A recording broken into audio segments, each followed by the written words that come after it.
All right, our Oxfordian ship is about to launch. Our next speaker, our final speaker, is Roger Stritmatter, Professor of Humanities and Literature at Coppin State University in Baltimore. He's the author or co-author of several books on the authorship question. The University of Massachusetts Amherst granted him a doctorate after he analyzed the Geneva Bible, owned by Edward de Vere, and found hundreds of unique underlined words or phrases that later appear in Shakespeare's work. Roger.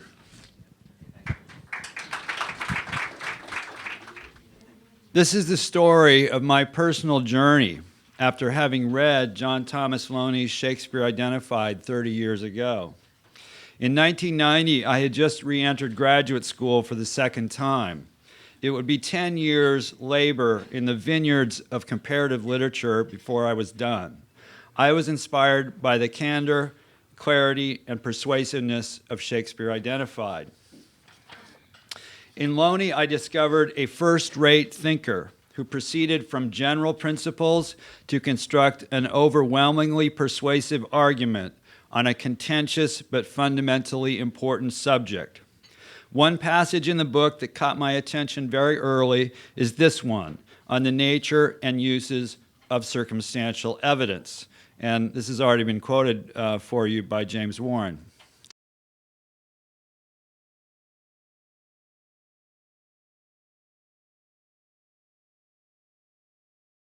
There is nothing sensational in Loney's methods of presentation. In my opinion, after several readings, wrote William McFee, Shakespeare Identified is destined to occupy in modern Shakespearean controversy the place that Darwin's great work occupies in evolutionary theory. The most usual response to Loney, however, was to pretend, like the late E.K. Chambers, that he did not exist. In his 1924 British Academy lecture under the title, The Disintegration of Shakespeare, Chambers thunders against the underminers of the rock of Shakespeare. But of course, he never mentions Loney by name. Quote, you can hear a little bit of Churchill in here, I think. The rock of Shakespeare's reputation stands four square against the winds of time. But the waves of criticism beat perpetually about its base. And at intervals, we must stand back and reaffirm our vision of the structural outlines. It is perhaps in itself a tribute to the wide appeal of the poet that so much of what is written about him is ill-informed and ill-balanced. Small minds are caught by and fail to comprehend that greatness, that variability. Hence, the scouring of the Dictionary of National Biography for an alternative author, preferably an aristocrat, of the plays. And those of you who have read Loney knows that he discusses his use of the Dictionary of National Biography as a resource in his research. The rock, however, seems less impervious to the winds of change than Chambers may have supposed, as this clip from First Folio Productions' Last Will and Testament 2012 documentary suggests. All the records about him show a pretty inconsequential man of business and mean-spirited in the extreme. He hoarded grain in times of famine, charged a visiting preacher for the wine he served him, took people to the small claims courts to retrieve debts. He even sued somebody for 14 pence up in Stratford-on-Avon in his last years. And then he dies and leaves no library. He hasn't even got the Bible. So on that foundation, it is not surprising that the Folger Shakespeare Library plans an underground expansion, as reported in this April 10th, 2019 Washington Post article by Peggy McGlone. The Folger must, of course, expand, for you cannot impose your vision on the world without expanding. Underground? Well, real estate is expensive in northeastern Washington, D.C., next to the Library of Congress and close to the funding levers of government and private industry. But when is going underground a bad idea? I used to teach a semiotics writing course that used a textbook called Signs of the Times. If it's not already buried deep enough, you can always go down more. Yet, going deeper may not work. Looney also predicted that, quote, new data may be unearthed. Was this guy onto something or what? Flash forward 70 years. I am sitting at one of those tables with a sunshade in the veranda of the Brazilian Court Hotel in West Palm Beach, Florida. It is October 26, 1991, at the annual conference of the Shakespeare Oxford Society. My first. Isabel Holden, an Oxfordian mover and shaker, and seemingly by coincidence, my Northampton, Massachusetts neighbor casually drops a bomb. On her way home to Northampton, she's going to stop by at the Folger Library to look at Edward de Vere's Geneva Bible. I almost fell out of my chair. Shakespeare scholars, I soon learned, are habituated to making arguments from evidence that is both scarce and intransigent. They know, for example, that Shakespeare had access to and read hundreds of books and sometimes rare manuscripts. Yet despite the forgeries of Ireland and John Payne Collier, none has ever been found in association with him. They also know that he was familiar with several translations of the Bible, that his favorite translation was the Geneva, and even sometimes that one of the proofs of that knowledge is Ezekiel 16:49, a verse underlined here in the de Vere Bible. But like everything else of literary substance, we are told about him, the material evidence for these conclusions has been lost. Ben Jonson had warned them, quote, what never was will not easily be found, not by the most curious. Like other Oxfordians, I had the opposite problem, only maybe a little bit bigger. Not too little evidence, but way too much. How could I possibly explain to the world what is in this book and what it means? Even the outside of it just leaves me with more questions. Here, a detail from the 1586 de Vere Gerhardt's portrait shows an intriguing symbolic linkage to the Folger de Vere Bible, the heraldic blue boar that furnished such a burst of Ovidian animal instinct in Shakespeare's Venus and Adonis. I felt entirely unprepared for the task, an unwilling messenger being harangued by the voices of the dead. As this receipt records, and I'm sorry this is not too legible, but this is the purchase receipt. Henry Clay Folger purchased the de Vere Geneva Bible in 1925, 5 years after the publication of Looney's book. This 1570 purchase record, although unaccountably ignored by prominent Shakespeare scholars in their published remarks on the de Vere Geneva Bible, certainly refers to the book now owned by the Folger. It was purchased for de Vere in the year that it was published, and he had it bound by one of the best bookbinders in England. Fortunately, it is now also available online through the Folger's virtual library, Looney. In this very high-resolution reproduction, anyone can study it. I therefore encourage all my critics to do something none of them, even David Kathman, so far as can be determined, has actually done. Study the document, and preferably study the document in relationship to Shakespeare. Although Looney can sometimes be challenging to navigate, this is an astounding resource, and those responsible for digitizing the book and making it available to the public deserve our thanks. Let's use what has been given. I was starting to piece together the jigsaw puzzle of Shakespeare's knowledge of the Bible as seen through his annotated and underlined passages. Most exciting, I soon discovered, was the fact that the connections go both ways. There are many annotated or underlined verses in the de Vere Bible, such as Exodus 22:22, that betray distinctive autobiographical motifs and therefore illustrate Looney's principle about the importance of convergent patterns of evidence as a factor in ascertaining the validity of a hypothesis. We know that when his father died in 1562, the young De Vere became a ward of the court and was afterwards taken advantage of by the new men of the Elizabethan age who profited from transactions involving his ancestral properties, chief of whom, of course, was William Cecil himself.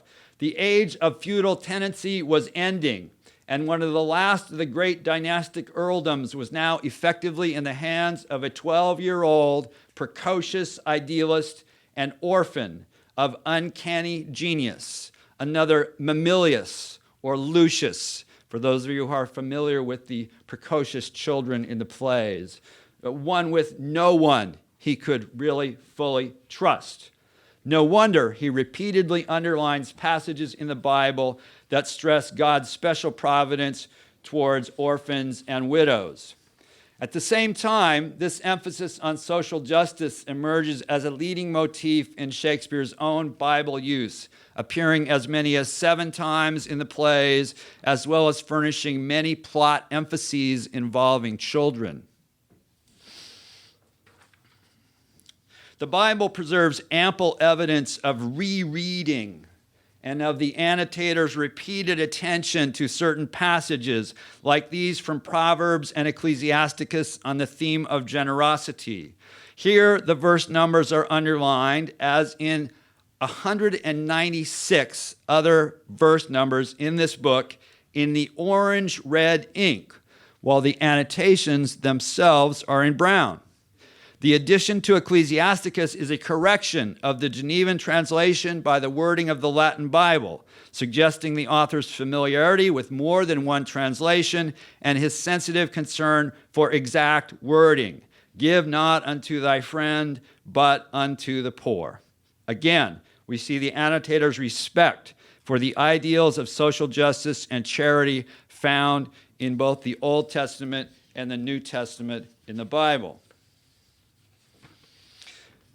The most commonly written words in the De Vere Bible margins are poor 6 times, sin 4 times, followed by usury 3 times, alms twice, and works twice. Note again in this slide the 3 colors of ink on closely related economic themes, and in the final example in juxtaposition with one another, where we have a black ink note, works, written next to scarlet underlining. As I wrote in my 2001 dissertation, samples of written annotations exist in all 4 ink variants. And I should have added, in juxtaposition with underlining that goes very far towards absolutely confirming common writership of all of these annotations. The alms annotation in the red ink is from 2 Corinthians 9. All the annotations and underlining in red in De Vere's Bible, starting in Exodus and ending in Revelations, involve economic themes. Now, in the red meant exactly the same thing in 1570 as it does today. And the use of colored ink here, I would add, already indicates the annotator's emotional reality of debt, as well as his close sensitivity to color symbolism. We are starting to get an insider's view of why so many of Oxford's contemporaries praised him in print for his liberal, Timon-like patronage of artists, philosophers, medical doctors, musicians, writers, and creative people generally. He not only lavishly distributed aid in cash and kind to such persons, but also, writes Professor Stephen May, quote, acquired thereby a splendid reputation for the nurture of the arts and sciences. He was becoming the man who, in Rosalind's words, had sold his own lands to see the lands of other men. That Shakespeare himself did this, sold his own lands to see the lands of other men, and generally struggled with the same rich poor man syndrome that is so visible in the annotations of De Vere's Bible is definitely indicated by the economic patterns in the plays. This is just one of many radical discrepancies Looney recognized between the evidence of the works themselves and the traditional biography of the Stratford bourgeois, who died as the wealthiest landowner in Stratford after a lifetime of hoarding grain and chasing after debtors in small claims court. And yet in Shakespeare, as Looney noted, almost every reference to money and purses is of the loosest description, and teaches an improvidence that would soon involve any man's financial affairs in complete chaos. Before the end of 1992, I issued my first report on findings from the Vere Geneva Bible and began circulating copies within the departments of comparative literature and English, where I was taking classes to complete my degree. With the bibliography, this 1992 report is 231 pages, and it discusses multiple echoes of the language of the verses underlined in the Bible as they appear in Shakespeare. As you can see from this slide, it also directly addressed the complicated pattern of different inks in the book. I had much to learn. I did not yet understand that the orange-red ink was used only for economic themes and had the symbolic meaning in the red. Nor did I understand how carefully it needed to be explained that the three colors of ink in fact constituted not support for multiple annotators, but for my own conclusion that all the annotations are in the same hand. And this has created quite a bit of confusion since then, as I will get to. By 1993, partly on the urging of Charles Beauclerk and with the assistance of Virginia Renner, who was then the head of reader services at the Huntington Library in San Marino, California, I was invited to address a Huntington Library brown bag lunch seminar. Huntington director William Moffett had earned the respect of librarians and scholars all over the world by breaking the control of the academic junta that wanted to limit access to the 2 microfilm copies of the Dead Sea Scrolls and to prevent qualified younger scholars from having access to them. On a smaller level, Moffett was bucking the establishment the same way by inviting me to speak. In retrospect, however, I was not well prepared for such a high-profile venue. Let me tell you now what I wish I had known and said in 1993 at the Huntington. This annotation at Wisdom 1821 did not at first leap off the page at me crying out, "I'm important." I know, at least, that it was not on my top of the 10 important things to say when I arrived at the Huntington. You will note that it has been cropped. This is a common consequence of old books having had their spines repaired and having been, in the terminology of the bookbinder, rebacked. On account of this cropping, in fact, I at first could not puzzle out what the notes said. I puzzled for weeks, maybe months, before I applied the obvious lesson to look more closely at the context and noted that there is a passage about the weapons, even prayer. The original note said the weapon of the godly is prayer. To me, with my relatively secular upbringing and pacifist upbringing, this was a striking idea, yet I still had almost no idea where it might lead in Shakespeare. It was obvious, however, that the annotator's sustained interest in the idea of prayer in this book is unavoidable. Here, the cropped marginal note from 2nd Esdras originally read, "a godly prayer." Both underlining and note are in the scarlet ink variant that predominates in the books of Samuel. If red symbolizes economic debt, then scarlet, I would guess, symbolizes royalty or the struggles of royalty. Now, prayer might not seem like an obvious Shakespearean topic, but here are some intriguing numbers from Spivak's Harvard Concordance.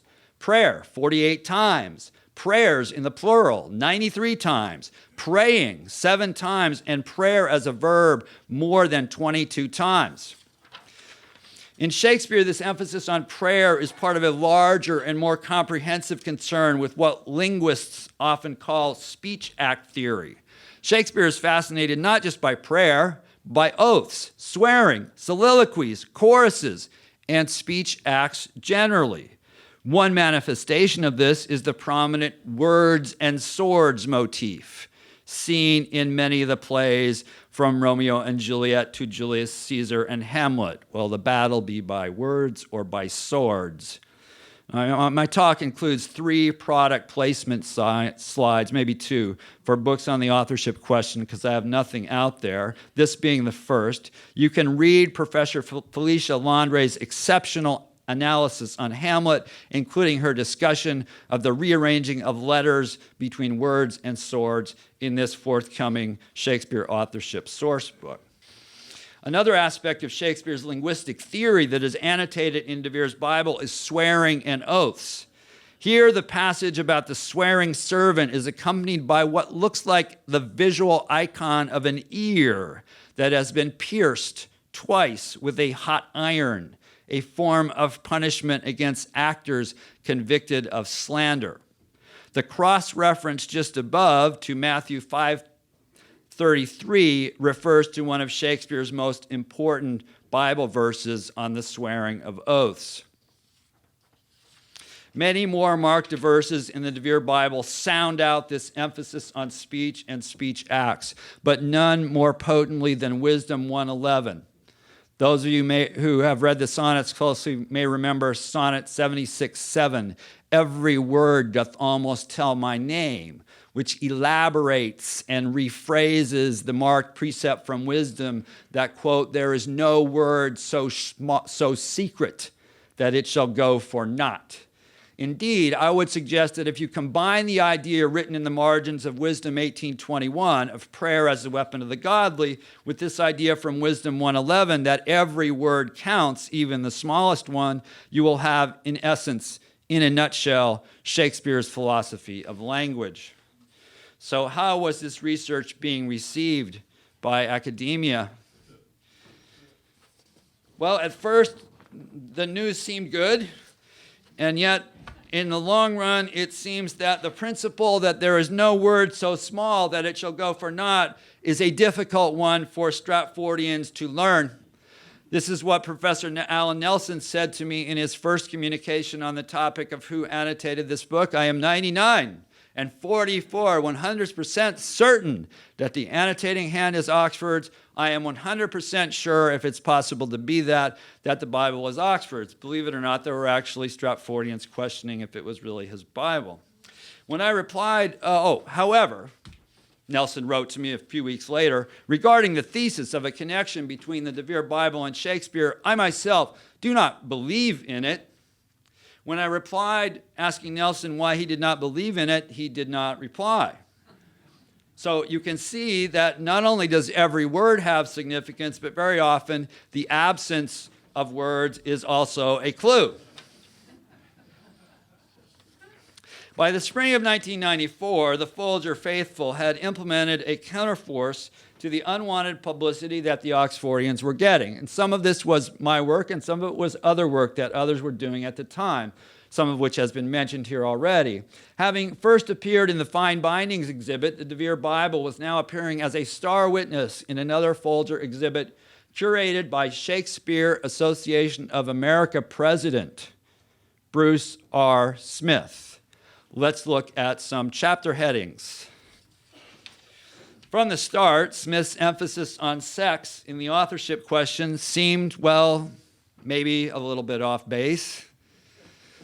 Call me oversensitive, but this was not the reception I was looking for in a blockbuster, expensively photoshopped account of my own research published by a major research institution. Railers and scourgers and scurrilous poems. But Smith and the Folger were insistent that they were on to something, even though what it was exactly was getting harder to tell. Here we have the dirtiest lines in Shakespeare. But class conflict was a major theme also. At best, the Oxfordians were being compared to silver-rich Horace Tabor, who wondered what in the hell Shakespeare ever did for Denver.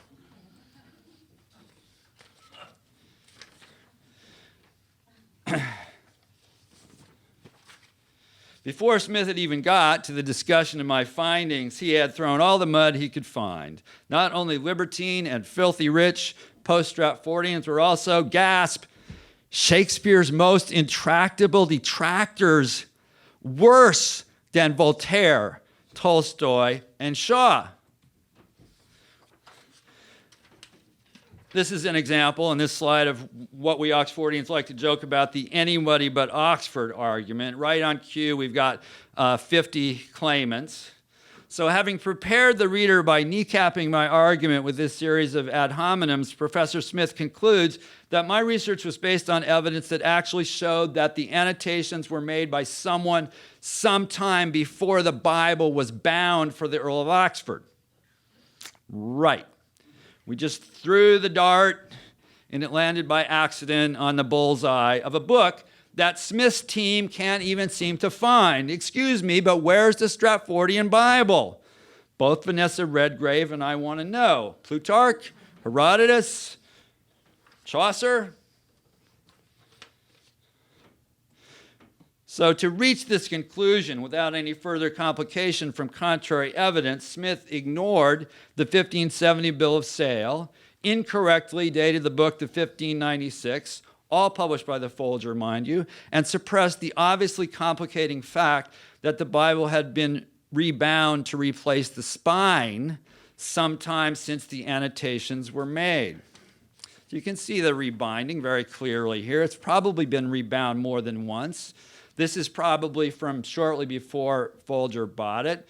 Here is Smith's argument summarized in its full glory. Mind you, a peer of the realm, well known for his wide humanistic interests, the dedicatee of Arthur Golding's 1570 translation of Calvin's commentaries on the Psalms, and the Lord Great Chamberlain of England, paid big money to sumptuously bind a used Bible in extravagant silver medallions with his heraldic devices and crimson velvet after it had been annotated by a previous owner who had somehow done the impossible, since even though the leaves were still uncut, he was able to write inside of them and still managed to imitate the Earl's handwriting so successfully that he has fooled a 21st century board-certified forensic handwriting expert into thinking his handwriting was Oxford's. Really? But if Professor Smith's reasoning was preposterous, it was also the reasoning of the president of the Shakespeare Association of America, published by the Folger Shakespeare Library. I was just a graduate student from the land of big fir trees. Obviously, the experts were in a muddle and could not agree on the basics, and were in fact becoming surrounded by dubious allies on all sides. Is the handwriting de Vere's? Yes, says Nelson. No, says Smith. Is there a connection to Shakespeare? No, says Nelson. Well, possibly yes, said Smith, but actually no. See the above point, can't be because it wasn't his handwriting. Well, something had to give here, and it didn't finally give until 1999, when Nelson finally fell on his sword in public, because my dissertation and the authorship question were being covered in the Chronicle of Higher Education. And now, for the first time, Nelson unambiguously reversed his own prior assessment of a 99 and 44% certainty that the annotations were made by de Vere. The hand is simply not the same. Gosh, all those years of study, and I obviously still don't know my paleography, but you don't have to rely on me to understand the folly of Nelson's revisionism. Here's the instant karma. After thorough examination of all the documents presented in this case, wrote Emily Will in a 1999 report, prepared for me as part of my dissertation research, it is my expert opinion that it is highly probable that Edward de Vere, Earl of Oxford, is the author of the Q1 question documents. So who is Emily Will? She is a professional, board-certified forensic document analyst, a leader in the field of innovative applications of new technologies and concepts in forensic science, and author of numerous articles on forensic handwriting analysis, a few of which are visible here. James Shapiro, in 2005, inherited the job of reconciling the mess that Nelson and Smith had made of the orthodox position. He cited them, among others, as authorities on the book I'd spent 10 years studying, that one of them had never opened and the other didn't know what was in. Shapiro's argument seems to be that my dissertation was somehow the product of a failure of due diligence on the university's part, that maybe I didn't really deserve my Ph.D. If so, he could have asked me and I would have told him. But since he never returned my email, I had no chance. In Shapiro's theory, David Kathman, the man who had threatened to close down the Department of Comparative Literature at the University of Massachusetts if it had the audacity to approve my dissertation, was a reliable, objective witness, and not just someone trying to make a virtue out of blinkered prejudice. None of Shapiro's argument was based on an examination of original or even secondary evidence. He had clearly read neither the dissertation, nor my previous published reports, nor any of the abundant work on Shakespeare in the Bible that I was digesting and incorporating into my own work. And when Lynne Kositsky and I both wrote to him in 2003, after having heard he was writing Contested Will, Professor Shapiro ignored our emails. Instead, he sent his publisher rumors presented as facts, later bragging to Richard Whalen that he had a policy of not acknowledging emails from Oxfordians.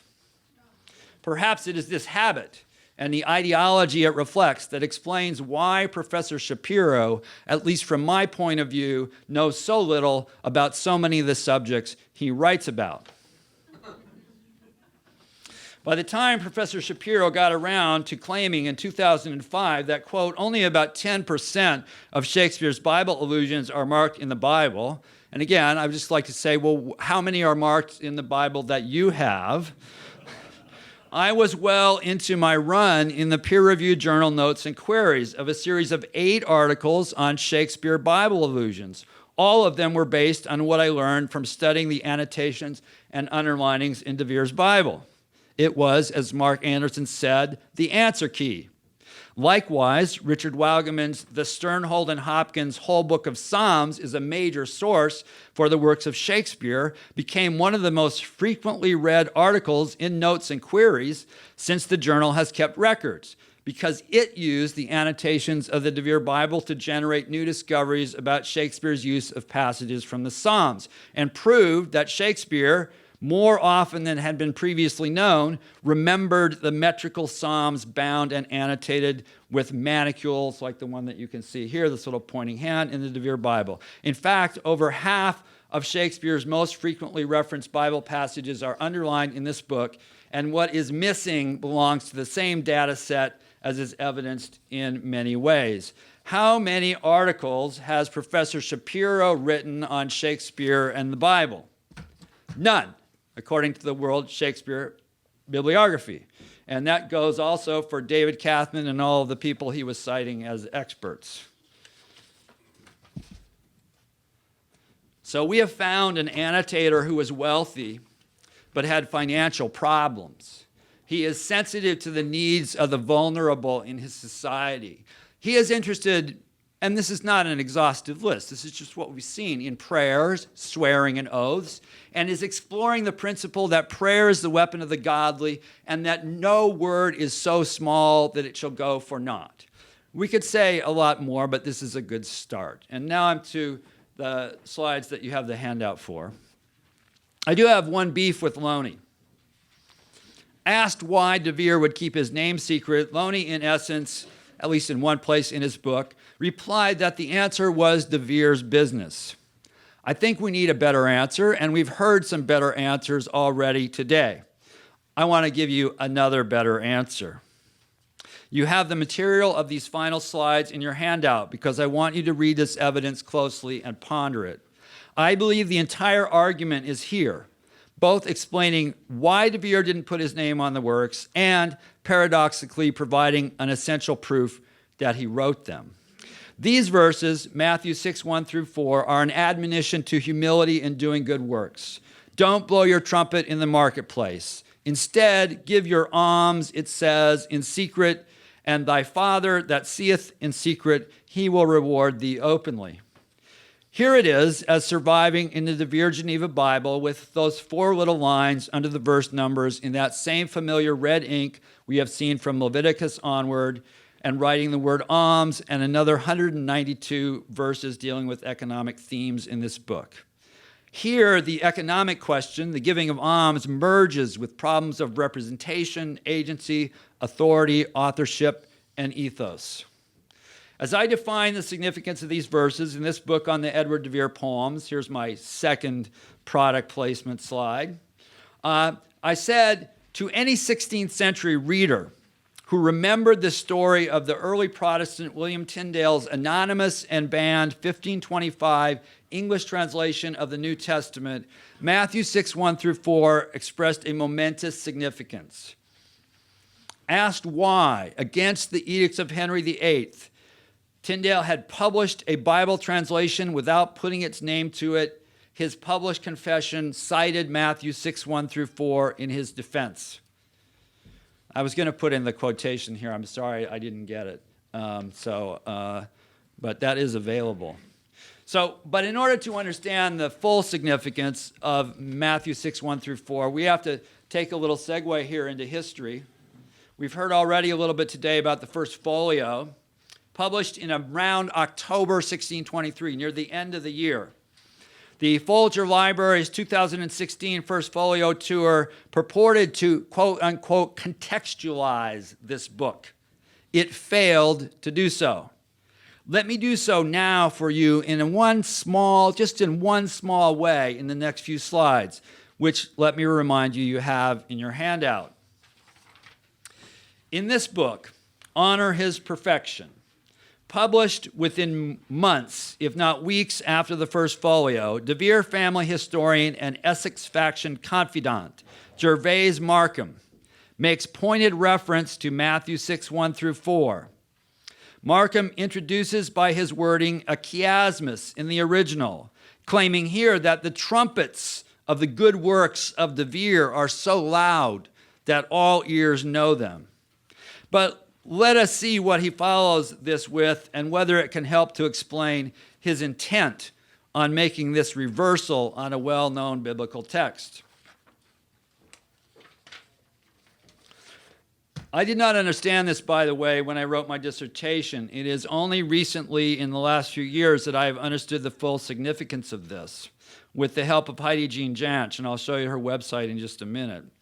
Here is how Markham himself explains the significance of his own allusion to Matthew 6:1-4. And you've got the key parts underlined in red here. In the following paragraph, still speaking of the 17th Earl, but also of his famous fighting cousins, Horatio and Francesco. And if that rings a bell for you, it should ring a bell for you because you know the characters that are based on these two men.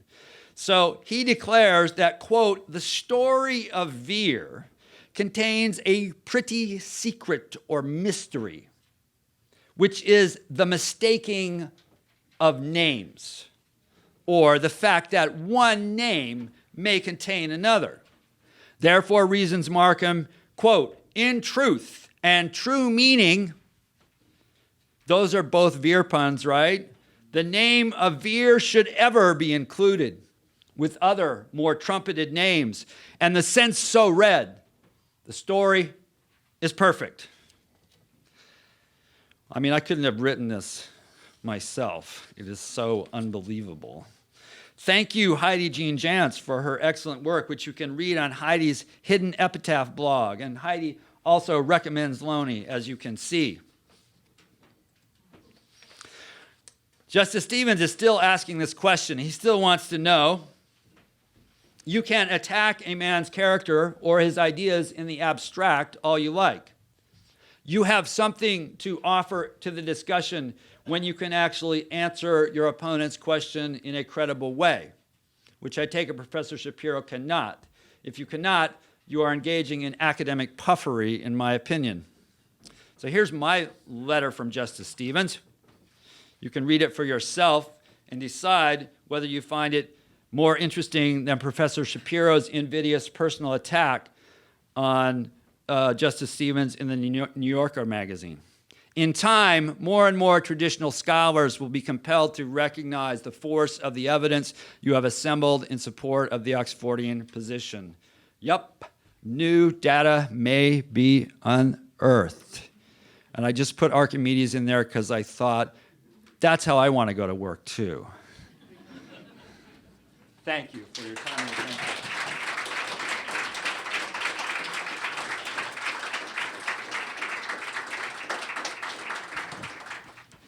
Roger, very nicely done. Thank you. You mentioned that your neighbor from Northampton suggested she was going to go read Right.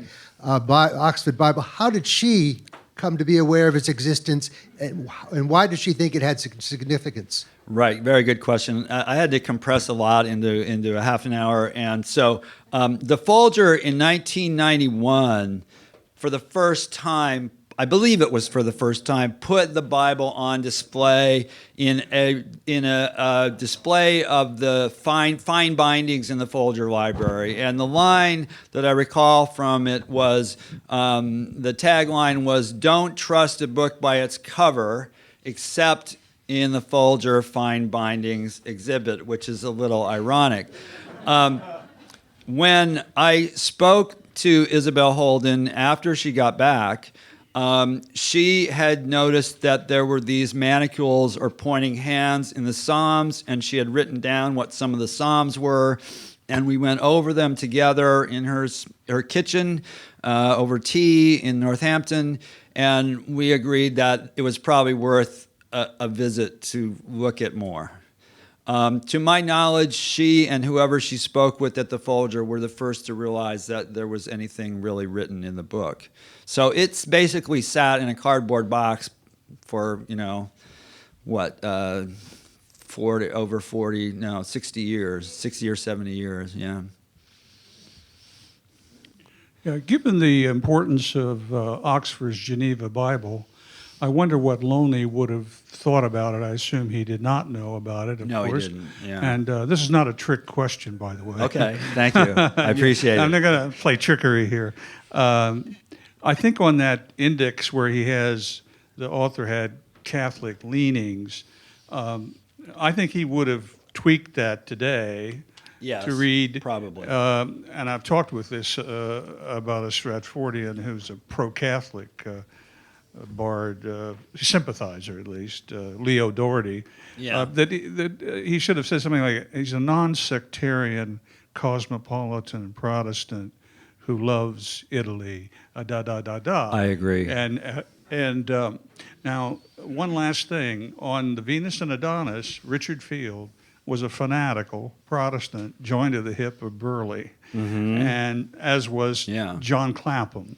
So if Oxford is the writer, whatever he thought about the marriage originally proposed, I think he was simpatico. There was a united front here with Oxford and the regime sending a message to Southampton to get his mind right and marry the regime. That's all I would say. Okay, thank you. Yeah, I agree at least with most of that for sure.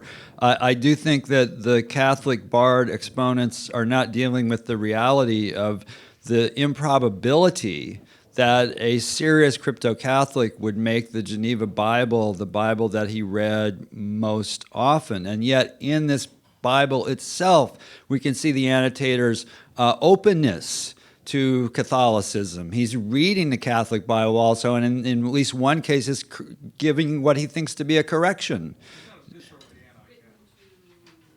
Yeah, Gervaise Markham is a really interesting guy. He's one of the most, he sold more books than probably just about anybody else in the whole Elizabethan period. He wrote popular books on animal husbandry and gardening and all kinds of practical subjects, but he was a close ally of the Earls of Oxford and the Earl of Essex throughout this period in the 1590s and long afterwards, obviously, by this.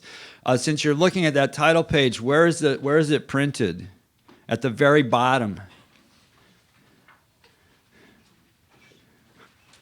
This is really fun.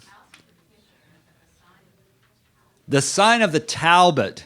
Look up Talbot in a Shakespeare concordance sometimes. That very thing on the title page is a connection to Shakespeare. A Talbot, a Talbot.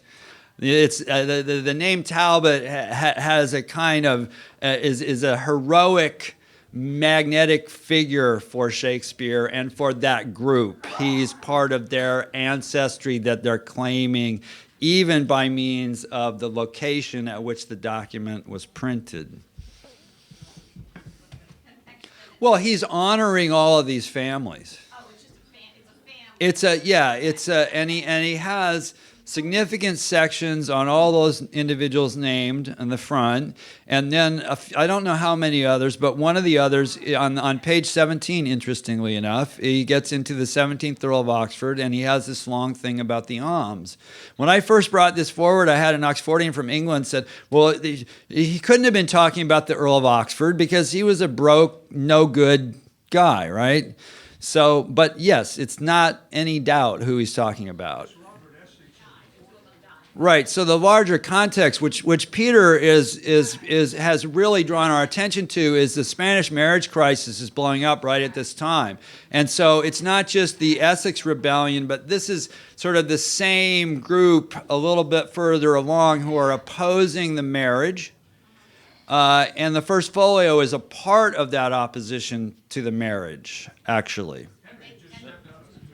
Roger, the Folger seems to have like a chip on its shoulder against Oxfordians or other doubters. Yeah, you think? And it probably regrets its decision in the 1930s to allow Charles Wisner Burrell to subject the Ashbourne portrait to infrared and X-ray photography.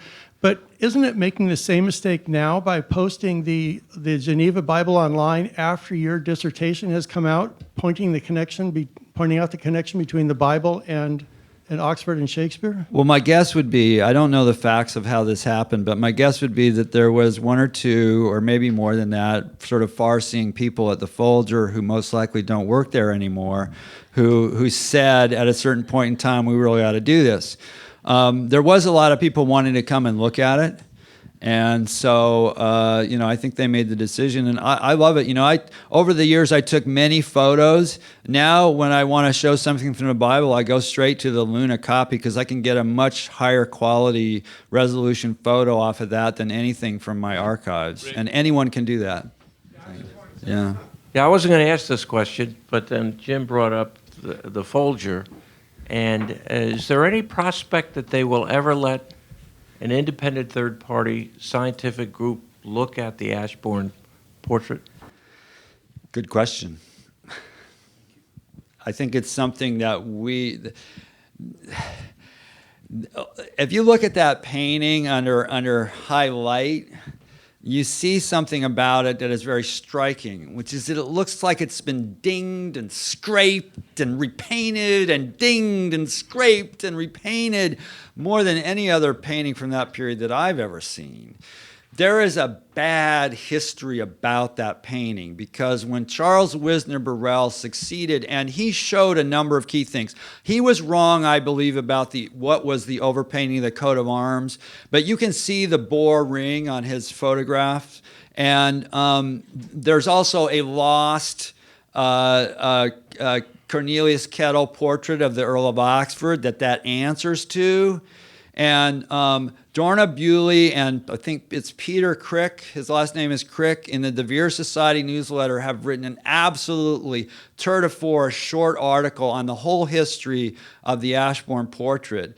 And I don't know the answer to your question, but it's a question we should keep asking and we should keep pushing for it because they have really gotten away with murder on that whole issue. They really have. Thank you very, very much. It was just terrific.